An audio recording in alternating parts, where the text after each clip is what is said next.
Reading with your kids. Hey, so great to see you. Come on in. Hi, my name is Jedley, and this is the Reading with Your Kids podcast, an iHeartRadio Best Kids and Family Podcast Award nominee.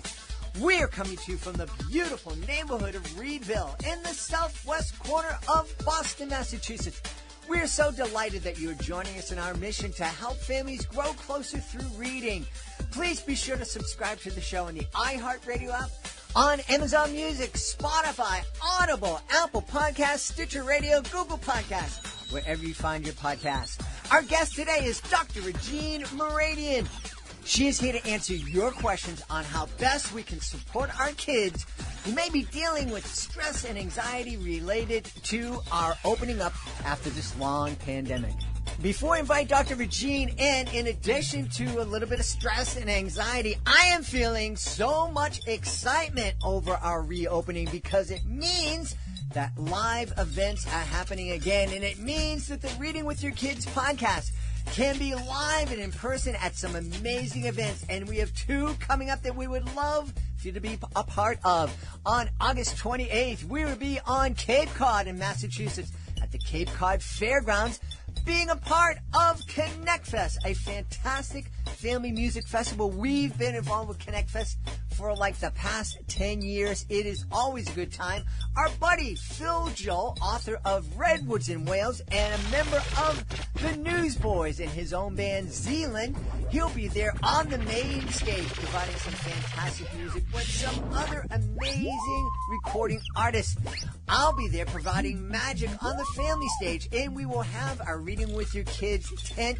We would love for you to come over, check out the great books that we'll be exhibiting, and be a part of the Reading with Your Kids podcast. And on September 18th, just outside of Boston, in the beautiful city of Lowell, we will be part of the Lowell Kinetic Sculpture Race. This will be my first time at this event, and I am so wicked excited about it.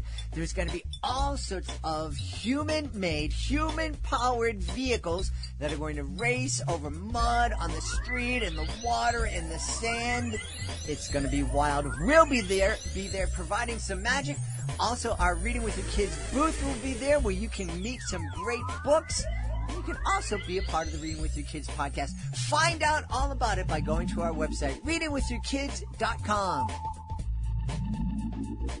I'm really excited. We're doing something a little bit different today. Our guest is Dr. Regine Meradian. She is back on the show. She is a licensed clinical psychologist, a children's author, speaker, consultant, and mental health advocate. She's been on the program before to celebrate her Frankie and the Worry Bees series, a really fun series that folks have loved. She's here today to answer questions that have been sent in by our parents on how we can best help our kids cope with any anxiety they may be feeling over the reopening that hopefully is going to take and keep. And we're seeing the light of the end of the tunnel that we've been waiting to see for 18 months. So please welcome to the show, Dr. Regine. Dr. Regine, nice to see you. Thanks for having me. So good to be here again with you. I'm excited to have you here again, too. What's the situation here in Massachusetts, in Boston? They've lifted mask restrictions, and it's interesting. You go places, and there are signs on businesses. If you haven't been vaccinated, please wear a mask. So it's the honor system. But I'm guessing 75% of people that are in shops are wearing masks, and I see a lot of people on the street still wearing masks. What's it like? You're in California. What's it like there? So, I mean, in California, I think it just varies based on city that you're in. Orange County is like a whole other world. Everyone, a lot of people are not wearing masks. Kind of back to normal. It's slowly getting here. I think June 15, we're waiting for the news where we don't have to wear the mask anymore. But right now I'm feeling, there's still a lot of like tension or resistance. I can see that. Yeah. Yeah. And as excited as everybody is, I'm imagining that there's still a lot of people who are anxious and they're worried. And And I'm thinking that there's a lot of kids. One of the things that we've talked to guests about here on the show is, all right, so I'm almost 100. It's been 16 months. That was a small part of my life, certainly a memorable part, but a small part. But if you're talking about a child who's 5 years old, you're talking about 20% of their life spent, more than 20% spent in lockdown. You know, a 10-year-old, 10%. There are some kids, I think, who were born during the pandemic who probably haven't been out meeting people. So I think it's a much greater part of a lot of kids' lives. Yes, absolutely. I think, everyone is going to be impacted in a different way. It's interesting, as you mentioned this, I've been asking around, well, oh my gosh, aren't you excited? June 15, you don't have to wear a mask anymore.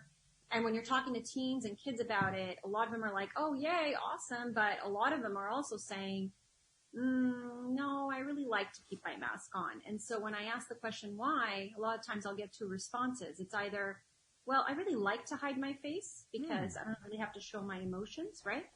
And then on the other hand, it's fear of getting sick, so to speak, because, we only have, they're really pushing vaccinations 12 and up, but then you have the other kids, right, 12 and below, who are still in that category. Plus, I think there's a lot of mixed messages that I'm just going to foresee happening once the masks come off. Just imagine as a family, the mom doesn't have a mask, the dad doesn't have a mask, but now all the kids have to wear the mask. Mm-hmm. I think that's going to create a lot of confusion for the child in terms of, well, this isn't fair, or a lot of frustration. So just some things that I think are important for us to talk about as we anticipate this unfolding. Because certainly I think we haven't even seen yet what's going to unfold. We're just having to wait and see how all this goes. Yeah. That's interesting. The first response you shared, there are some kids who like having the mask on because it gives them a sense of anonymity. Yes. Yeah, absolutely. Fascinating. Well, when you think about teenagers or tweens, middle school time, 6th and 8th grade, it's all a time of development, and not only identity development, physical development, kind of like that fear of showing emotion or showing how they feel, very self-conscious. These are all part of normal tween-teen development. So the mask, in a way, of course, was such a way to hide or was a way to mask a lot of feelings or things that you could show through an emotion. So, even for me, even think about it when you're on Zoom, this is why I can't really go in session face to face with a mask on, because it is all about reading emotion. So it's really interesting. I find that comment or what people feel in regards to that really interesting. Yeah. Well, we've asked parents to send in their questions, and we have some great questions here, though. So I don't want to waste any time. Let's jump right into them.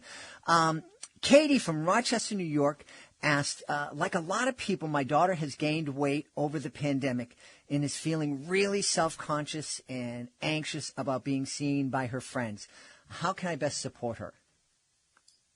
So, yes, I think one of the things is, especially with body image right now, and a lot of kids have gained a lot. I do agree with that, and I think there's been a lot of anxiety around that. So one of the first things that's really important, again, we always want to go back to communication. So when you're feeling self-conscious, right, just even as an adult, so we're not only talking to kids but also as adults, feeling self-conscious is really an internal feeling which a person can feel, and it's very real. So when kids and teens and even adults, again, I go back to the adults, feel self-conscious, imagine it like it's like a light being shining on them. It's like all the attention is on them. They feel that everyone is staring just at them. So that creates even more anxiety, especially as you're feeling the emotion. So I think it's important for parents to understand what's internally going on so that they know how to respond appropriately, because a lot of the times parents can communicate something that can be harmful, or the child may take that in the wrong way and just completely shut down. So I think what's important for parents to know is that communicating that no one is really looking or paying attention to every aspect that we are feeling. So it's about validating what your child's feeling, yes, but also going through that processing together where no one is really paying attention, or what do you feel that people are paying attention, and going a little more in depth with that? Because the mind is like a magnifying glass. It just kind of expands, especially for a tween teen. They think that everything is disastrous. So as a parent, they can refrain by saying, don't say, oh, you shouldn't feel this way, or don't deny their feelings and emotions. If they're saying that they're feeling this way, validate that feeling, saying, okay, why don't we talk more about this? Although for parents, a lot of times the intention is really well met, we don't want our kids to suffer, right? That's obviously why we say the things we say, to make them feel better. But I think it just has that opposite effect.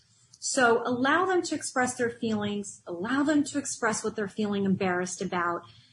Ask them what is the part of their body that they are uncomfortable with, and really help them and guide them to cope with a solution, right? Instead of us imposing our thoughts on them, let's rather listen to what they have to say. That sounds like a really empowering way to deal with it. Letting the kid, your kid know that they're really intelligent, you respect them, and that you're there to support them. Absolutely. Yeah. Yes. Wonderful. Claudia in Boston, she writes, my son is just finishing his junior year of high school. Before the pandemic, he had been one of the top 3 students in his class. He's not done well learning remotely, and his grades have fallen, and he's afraid he's ruined his ability to get into a top college. I think there's a lot of families out there that can deal with this. Oh my goodness. I'm just shaking my head, because this is a question that I've just heard time and time and time and time again all through the pandemic. So here's what I want to say about this, because this is what I've been seeing. So there's 2 types of kids and students we've been seeing during this pandemic. You have the kids who've been thriving over distance learning. They've loved it. I mean, just taking their time and just not being worried. It kind of reminds me of what we talked about earlier about the whole self-conscious piece. They were really in their element. And then you have the other kids who actually needed the structure, the environment. They needed the students, because students, their peers, are kind of like their competitors in a lot of ways, which make them improve. They needed the connection with teachers. So I want to speak to that, because being in front of a screen is very fatiguing, has been difficult. We've talked a lot about that. And also very anxiety provoking, and so hard to focus. It's not for everyone. I mean, that's clearly distance learning. You have to be very, very type A. You have to be very organized, very focused. So a lot of kids who were doing really well, I'm talking about, I've heard 4.0 GPAs and up, and star athletes and just incredible students, have suffered tremendously during this pandemic. And it's because of not being able to kind of organize themselves and just keep up and stay focused. So now I strongly believe, again, I haven't talked to any of the colleges, right? But we've seen a lot of colleges are dropping the SATs and the ACTs they have during this. They're a lot more understanding. I think that they're going to be able to really look at transcripts also during this time of the pandemic. And I'm really hopeful that they will be understanding. I mean, this is going to be something really important as admission committees are looking at applications. So I think these are all, I think one thing that's important that we tell our kids is, let's not really dwell and sit in the past, because there's nothing we can do about that, right? There is no solution to that, because that time has already passed, but we can actually look forward now to the future. So really prepping them right now, again, and I don't know if this student was going to college or is being a senior. If this student is becoming a senior this year, you just do your best. And I think really think about your essay. Think about what you have learned. I think we're going to see a lot of essays about the pandemic, but think about something that you can take from this, that you have learned about yourself. And I think it's all about shifting that mindset, shifting that perspective.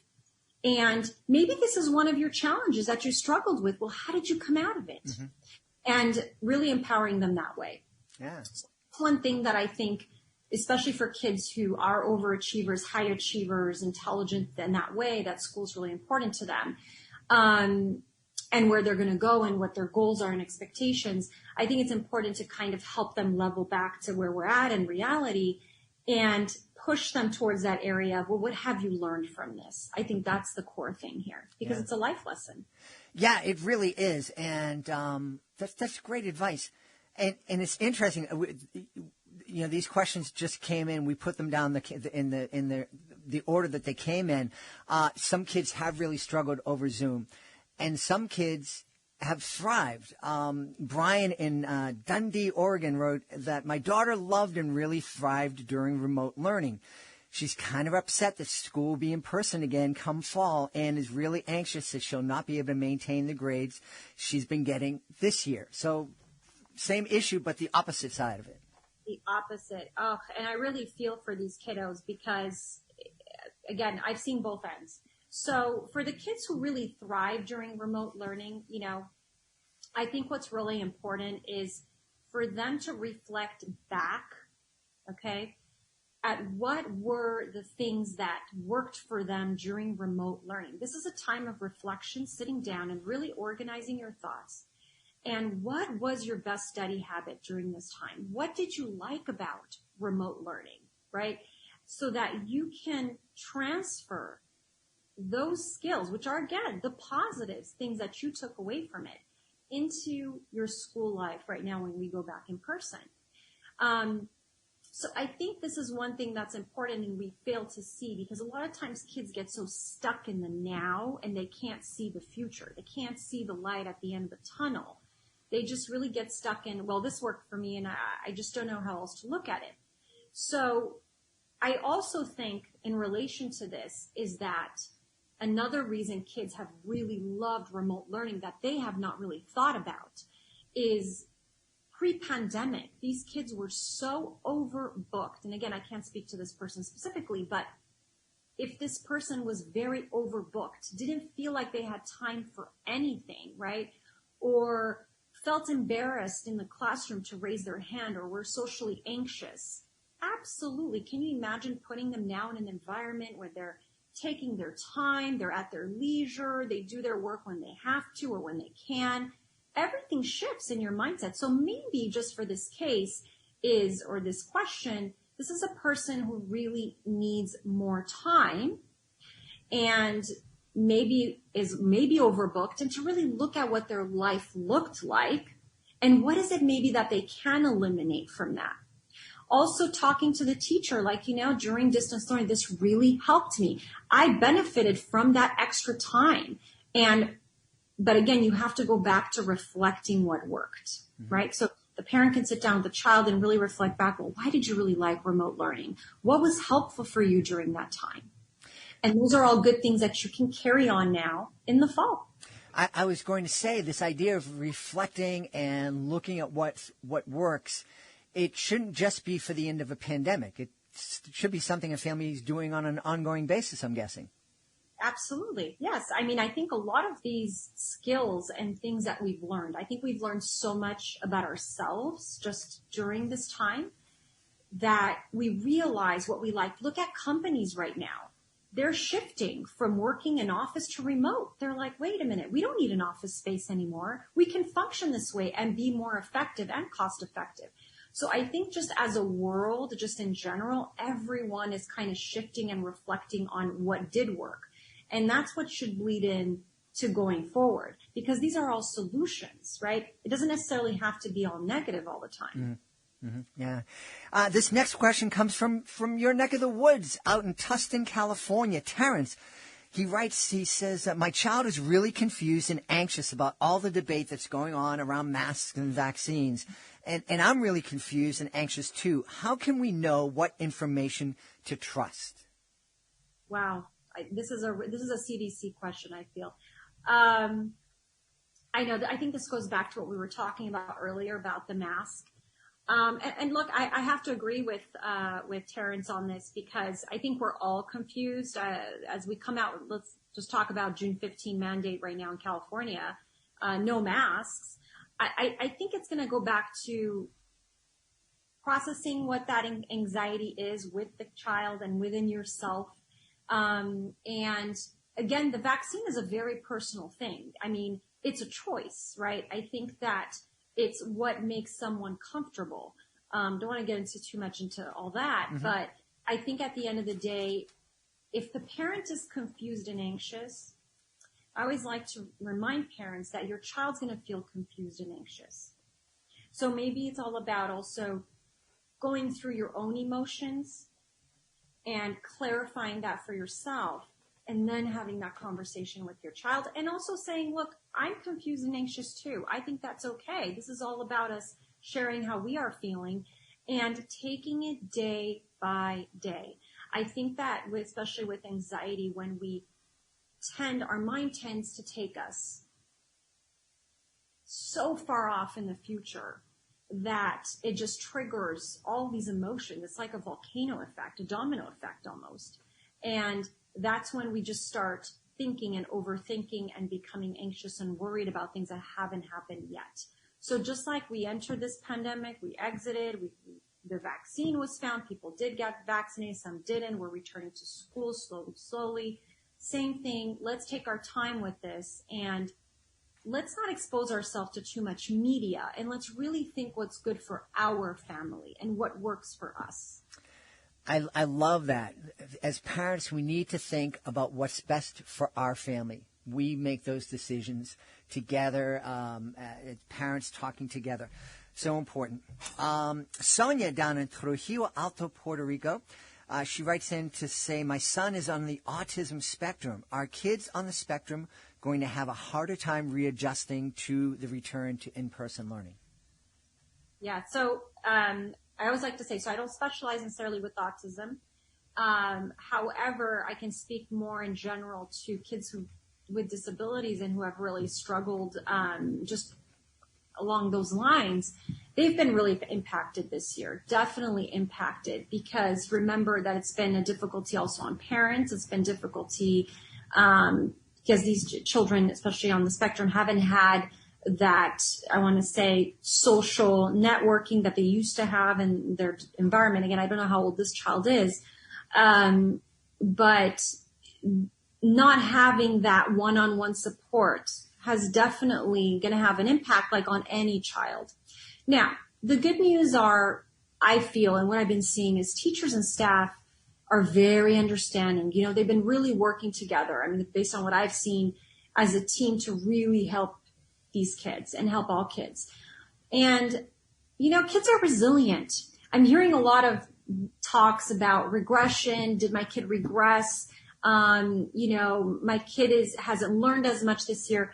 But kids, you know, they're like rubber bands. I mean, they will adjust. Has there been maybe a loss of learning? Possibly. But can they catch up? Absolutely.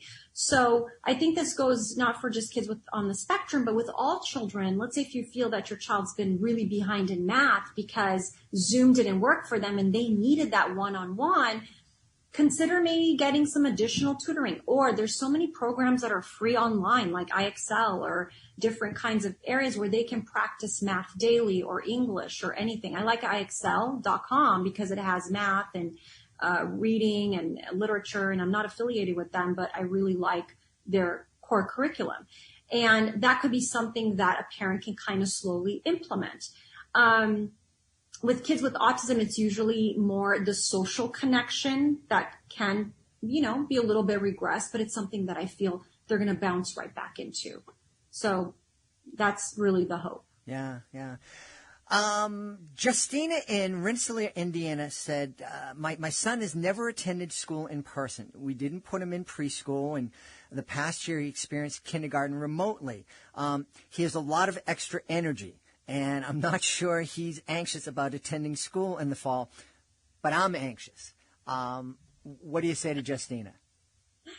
So, Justina, I totally understand this feeling of anxiousness. First of all, very empathetic to this.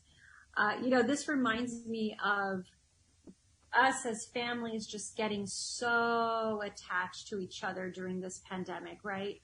And especially this is kind of like the first time where you have that separation anxiety a little bit of separating and putting them in school. And then you also have in the back of your mind, most likely, the COVID fear, right? And getting sick, et cetera. So I think there's a lot of things here at play. But I think there's nothing better than the socializing and the reintegration. I think, like you were saying, people who, kids who were born during the pandemic or who haven't been socialized, we're seeing it in newborns, toddlers, just this kind of like this fear of others because they haven't really been exposed to people. So I think it's really important that you kind of slowly integrate your child with, even if it's one person, two people, and slowly making that transition. I think a lot of energy will be taken care of at school, and really sitting down and thinking with yourself, why am I feeling anxious? I think it's important for us to sit back as parents and listen to our emotion and why are we feeling the way we are feeling. Don't just put it away. Really sit with it, do a mindful exercise, something, listen to music, and ask yourself, why am I feeling like this? The answer is right there. Mm-hmm. We know the answer. And then that will really help give you some peace in terms of him attending school or not. But kids pick up again on our anxiety. Yeah. So I think that's really important for us to maintain that positive energy. I'm really happy that you're reminding us of that, what we're feeling and how we're reacting, our kids are seeing it. In a lot of ways, they're going to reflect that. Yeah. We have this interesting question coming from Raymond in Marietta, Georgia. My daughter has always struggled to fit in school. She's never been part of the cool crowd, and she's felt left out a lot of times. And she's really not looking forward to going back to school and dealing with all the drama. Oh gosh, yes. I'm smiling again. I'm like, yep, I've heard this one before. So again, this goes back to our introverted personality types. Let me share a little bit just so we can explain. There's many personality types, but we have the introverted child and the extroverted child, right? Especially and introverted adults, extroverted adults. The introverted child, just like the extrovert child, has so many gifts within themselves, things that they're really good at. Now, for this question here, sounds a little more like an introverted type personality where, there's maybe that difficulty of just by nature expressing themselves or connecting with others, right? It's not the social butterfly who's, talking to everyone and can bounce off from one friend group to the other and it doesn't bother them. Everyone is so different. And so I think it's important that as a parent, you have that conversation with your child and praising and really bringing out the beauty within them, and things that they do have to offer. And this is so tied in with my third book, Francine and Her Special Talents, because it's all about shining what we don't see and helping her, validating. Well, I can just imagine how awesome it was. Yes, for you being home and not really being exposed to the drama, so to speak, but it's the drama at school. It's the challenges. It's the connection with people that helps us grow, because we can't always be socially isolated, right? Our entire life. We have to interact with people on a day-to-day basis. And that is part of school as well. And that is a discomfort. So it's either do we hide ourselves from that discomfort or do we face the challenge and face that discomfort? So I love doing role playing, and that's something a parent can do with their child in terms of role playing. Let's say someone's sitting at lunch and your child maybe is shy approaching that child, and maybe just role playing how that would be and teaching them those communication skills can be helpful. Also, some social groups could be really helpful. Or if the child has a certain interest, joining a social group that they like and slowly integrating them. But I can understand that being in big crowds is not really also comfortable, or you may not connect with certain people, but this is part of life, right? So it is about opening up, I call Pandora's box, and opening up this it's like the elephant in the room type conversation and letting them talk about it, because I am sure she has a lot to say. Mm-hmm. Mm-hmm. And that's really helpful, giving our kids a chance to talk, to role play. In a minute, we're going to ask you where we can find out more about your books. Bibliotherapy is a great way to help kids deal with some of the anxiety and some of the worries that they have, not only at the end of a pandemic, but everyday life. Two more questions I want to run by you. This is a tough one. Ruchit is in Mesa, Arizona. He writes, "My child is really concerned about our family in India. He's also upset that while people in the United States are getting the vaccine and are starting to return to their regular lives, so many people around the world are still suffering." This sounds like a kid who has an enormous amount of empathy. Yes, I was just going to say that. Oh, yes. And this is a hard one. And, this is a perfect example of, again, what the child is seeing, and when you're bombarded with the media, and especially, being from India and seeing that there's a connection, and it's been pretty terrible over there. It's the images as well we've seen. And I think part of it, again, is going back to sharing, because it's like kind of like, okay, what can we do? And thinking about what is it that he can do. Maybe he can write a letter. Maybe he can write some notes. Maybe he can express how he can help. And maybe that's something the parent can support with. But also, I think what's important is him purging out these emotions and taking in those negative emotions and turning them into positives. And positives could be, well, what can I do for these kids? So this kind of reminds me also, when I used to work at Children's Hospital, I did my training there in Los Angeles. I just remember, when I first started there, it was kind of like the same. I'm a person with tremendous empathy, and it was hard. It was hard seeing all those children, and some who weren't going to make it, some who were losing their lives. But it was so interesting, turning back, and I had an incredible mentor who was about, well, what is it that you're going to do to change? Because you are here to create change. You are here to make their life better in X, Y, or Z way. So I'm giving back this advice to this parent, is processing with them is, what can you do, right, for your child? Or how can you process together on what you can do to even help? And it doesn't have to necessarily be monetary help, but it could be anything from writing something, from drawing something, sending something, whatever it is that can be helpful to ease his burden so that he feels that he's doing something. Mm-hmm. Because it is something he obviously doesn't have control over, but you don't want him to be so consumed with all this pain. Because I could imagine if he has such tremendous empathy that this can really take over for him. Yeah. Great advice. One last question from Julie in Stamford, Maine. She says, my son seems great. Nothing seems to bother him at all. But are there some things that I should be on the lookout for that might be a sign that he's feeling anxious? Okay.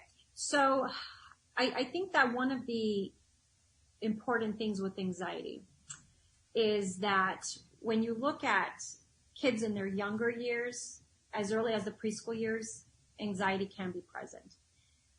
But I want to help people understand that anxiety is not bad, right? Anxiety is part of us, right? Anxiety is something that we need in order to function. So I think that's the first thing. So it's not about let's get rid of anxiety, let's put it away on the side. It's about how do I embrace it and how do I take it in? So some of the signs that are important, and here's when it becomes a problem, because this is a common question I get, is when does it become a problem? We know that anxiety is healthy, we need it, but when does it become overwhelming? So anxiety can show itself as separation anxiety. I think we're definitely going to see a lot of that.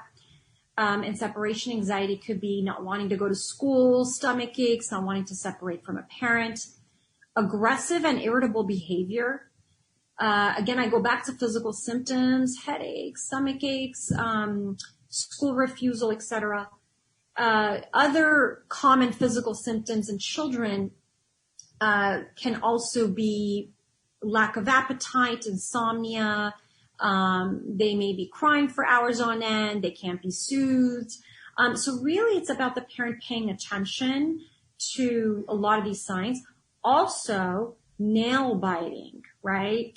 Hair pulling, touching their hair, anything that feels very sensory and like a sense of rumination. It doesn't really matter. I mean, honestly, whether I have a 35-year-old, I'm describing to them what anxiety looks like and helping them through that. It does carry through. So, and I also feel I want to go back to us as parents paying attention to how we feel as well and paying attention to what we are saying. And that's hard too, but I think it's just being mindful and stepping back. Yeah. Because one thing in common is anxiety, if you will let it, it will take control of your mind, and then you feel like you're fusing with it, and then you can't get yourself out of that bubble. So it's all about, again, the more we communicate, the more we pay attention to these symptoms. It's not about saying, oh my gosh, I'm noticing you're chewing on your fingernails again. It's all about, well, let's talk about these feelings you're having, or I'm noticing that you're feeling tired today, or I'm noticing you had a hard time. Pay attention to the behavior in a way that you can elicit emotion and conversation. We mentioned a couple of times that you have this wonderful children's book series, Frankie and the Worry Bees. Can you let us know where we can let us know a little bit about this, a little bit more about the series, and where we can find out more about it? Yes. So I have Frankie and the Worry Bees, Frankie and his homeschool adventures, and my third book coming up at the end of the month, Francine and her special talents, on Amazon.com. And also on my website, www.reginemaradian.com. Awesome. And are folks able to connect with you professionally to get some advice if they're dealing with some of these issues, even if they're not in Orange County and they're on the other side of the continent? Only in California. Okay, great. Yeah.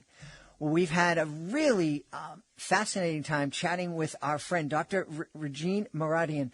Dr. Regine, thanks for answering these questions and giving us some great advice on how we can help our kids deal with these really challenging times.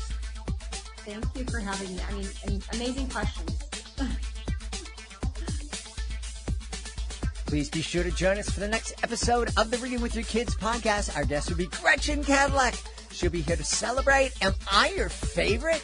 That's the next episode of the podcast. I want to thank the folks who made today's show so wonderful. Of course, I want to start by thanking our guest, Dr. Regine Maradian. I also want to thank all of you who submitted your questions. Like Dr. Maradian said, they were excellent, really, really great probing questions that I think will help a lot of families. I also want to thank my team, Alejandra Doherty, Fatima Khan, Justina Thompson, Helen Frazier. I want to thank my beautiful wife for all the support she gives me. Most of all, we all want to thank you.